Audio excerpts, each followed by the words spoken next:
Mason Carter always joked that the only thing more reliable than a broken air conditioner in a Texas summer was his own work schedule.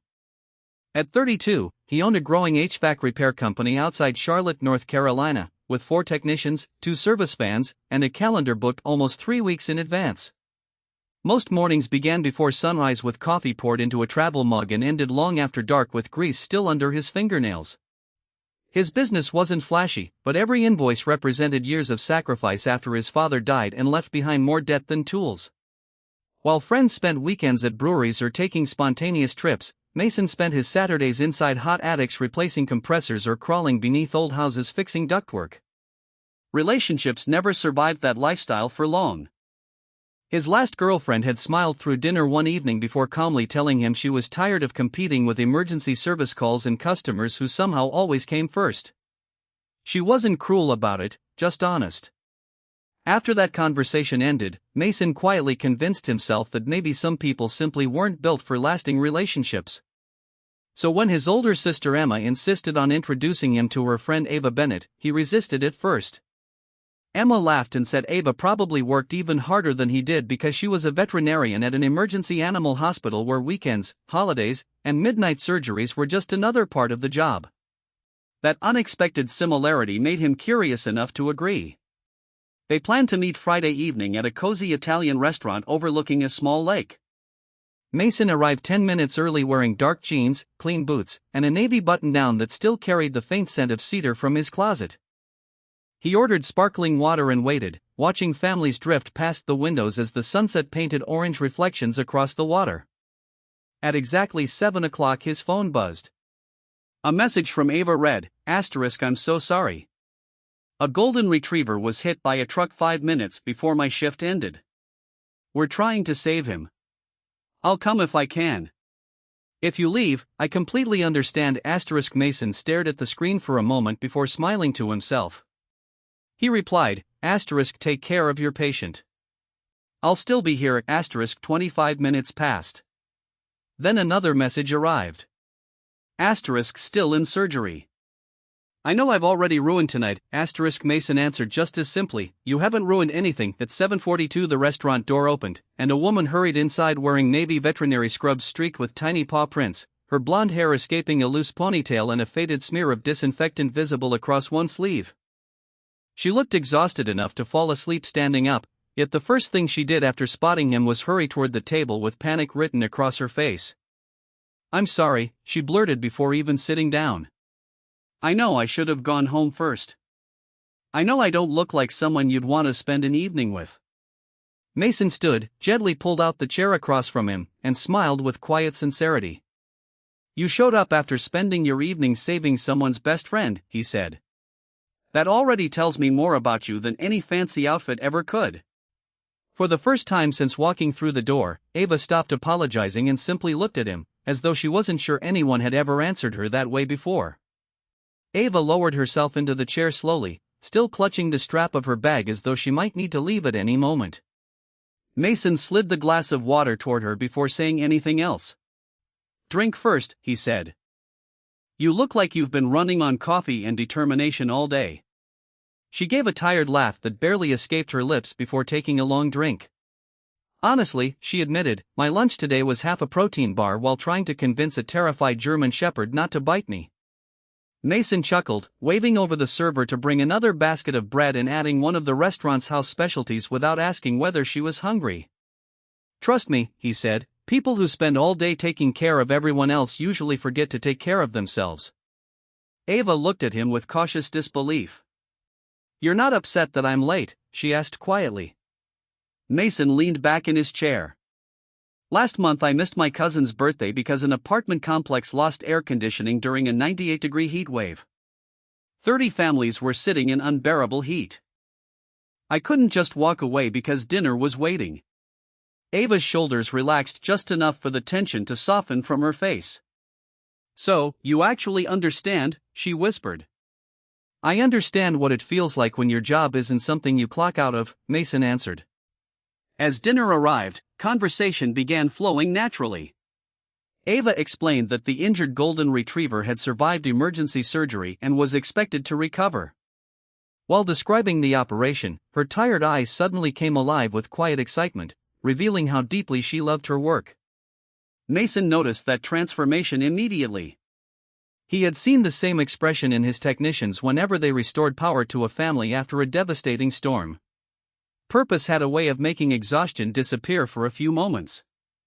In return, Mason shared stories about impossible customers, including one homeowner convinced her air conditioner stopped working every full moon because the house was haunted. Ava laughed so hard she nearly dropped her fork. "Please tell me you didn't actually investigate ghosts," she teased. "Only electrical panels," Mason replied with a grin. "Ghost inspections cost extra." For nearly 2 hours they traded stories about strange workdays, difficult clients, stubborn animals, and the small victories that made exhausting careers worthwhile. There was no awkward performance, no pretending to be more impressive than they really were. They simply spoke like two people who recognized something familiar in each other. When the restaurant began stacking chairs for closing, they finally walked outside into the cool evening air. The lake shimmered beneath the lights while crickets filled the quiet between them. Ava glanced down at her wrinkled scrubs and sighed softly. "I almost turned around in the parking lot," she admitted. "I kept thinking you'd see me dressed like this and decide I wasn't worth your evening." Mason looked directly at her before answering. "When you walked through that door, I didn't notice stained scrubs," he said calmly. "I noticed someone who refused to give up on a life she was trying to save, then still kept her promise to meet me afterward. That's the kind of person I was hoping to meet." Ava's eyes glistened under the restaurant lights. She looked away for a second, swallowing hard before offering the smallest smile. "Most people see the uniform first," she whispered. Mason shook his head gently. "I saw the woman wearing it." Neither of them realized it then, but that simple exchange quietly became the beginning of something neither had expected to find when they walked into that Friday night. The weeks that followed never looked anything like the relationships Mason used to imagine when he was younger. There were no perfectly planned weekends or long vacations marked on a shared calendar. Instead, there were early morning text messages, quick dinners squeezed between emergency calls, and conversations that sometimes happened while one of them sat inside a work truck and the other stood outside an operating room waiting for test results. Every morning before heading to his first service call, Mason sent the same message. "Hope today is kind to you." Ava usually answered hours later with stories that somehow managed to be heartbreaking and funny at the same time. One afternoon she texted, "A Labrador swallowed an entire TV remote. We actually found it." Mason laughed so hard that one of his technicians asked what was so amusing. He simply replied, "Trust me, you don't want the details." Ava enjoyed hearing about his work just as much. She loved the photo he sent after crawling through an attic covered in pink insulation with only his boots sticking out for a moment while another technician pulled him free. "You look like a raccoon that lost a fight," she replied. He answered, "Occupational hazard." Their relationship grew through dozens of little moments that never seemed important on their own but quietly built trust between them. Sometimes Ava arrived for dinner still wearing her navy scrubs because there wasn't enough time to drive home. Other nights Mason showed up with dusty jeans and grease on his forearms after finishing an emergency repair. Neither apologized anymore for looking tired. They simply accepted that real life often arrived before romance did. Yet Mason gradually noticed something about Ava that she probably didn't realize herself. Every compliment made her uncomfortable. Every cancelled plan came with a paragraph explaining why she felt guilty. Even after wonderful evenings together, she often ended them by saying, "Thank you for putting up with me." One rainy Tuesday he drove her home after they shared burgers at a small diner near the animal hospital. The windshield wipers swept steadily across the glass while soft country music played through the speakers. Ava rested her head against the passenger window, watching blurred streetlights slide past. After several quiet minutes she spoke so softly Mason almost missed it. "Do you ever wonder if I'm too difficult?" she asked. He glanced at her before returning his eyes to the road. "What makes you think that?" She sighed. "Because my schedule changes every day. Sometimes surgeries run 6 hours longer than expected. Sometimes I smell like disinfectant. Sometimes I'm too exhausted to answer messages until midnight." She paused before adding, "People get tired of waiting." Mason didn't answer immediately. Instead, he turned onto the quiet street leading toward her apartment complex before speaking with the same calm honesty that had marked their very first conversation. "Anyone worth loving is going to have hard seasons," he said. "The question isn't whether life gets messy. It's whether two people decide they're still willing to stay." Ava remained silent, but her expression changed ever so slightly. A minute later she confessed something she had never shared before. Her former boyfriend, Ethan, had admired her dedication at first. Then came the complaints about missed holidays, canceled trips, and late-night emergency surgeries. Eventually he told her no relationship could survive if work always came first. When he left, she believed he was probably right. Since then, every delayed text, every long shift, every wrinkled uniform reminded her of the same fear that eventually everyone reached their limit. Mason parked outside her building and turned off the engine. "Maybe," he said quietly, "the wrong person convinced you that your passion was the problem when it never was." Ava stared at him with eyes beginning to shine, but this time she didn't apologize. She simply whispered, "Good night, Mason," before stepping out into the gentle rain carrying a little less weight than she had when the drive began. 3 months after their first date, Ava received the phone call every emergency veterinarian hoped for. The medical director wanted to promote her to lead emergency clinician, a position that came with a higher salary, greater responsibility, and the authority to supervise overnight surgeries during the busiest shifts. She had dreamed about earning that role since veterinary school, yet instead of celebrating, an old knot formed in her stomach. The promotion meant even longer hours, more weekends at the hospital, and even less predictability than before. She accepted the offer in principle but asked for one day to think before signing the paperwork. That evening she texted Mason asking if they could meet for coffee after work. The message felt strangely formal, and Mason sensed something was weighing on her before he even arrived. She was already sitting in the corner of the cafe, both hands wrapped around a mug that had long since gone cold. Her smile looked forced, and she barely met his eyes. "Everything okay?" he asked as he sat down. Ava inhaled slowly. "They offered me the promotion." Mason's face immediately brightened. "Ava, that's incredible." But before he could congratulate her properly, she interrupted with trembling words. "I'm going to accept it, and that's exactly why we need to stop seeing each other." Mason blinked, certain he had misunderstood. "What?" She looked down at the untouched coffee. "This job is about to become even more demanding. I'll cancel more plans. I'll miss birthdays. I'll work holidays. You'll spend evenings eating alone because I'll be stuck in surgery trying to save another animal. I already know how this story ends." Mason leaned forward, confused more than angry. "You're ending us because of something I haven't even said?" Ava nodded weakly. "Eventually you'll resent me. Maybe not today or next month, but one day you'll realize you deserve someone who's actually available."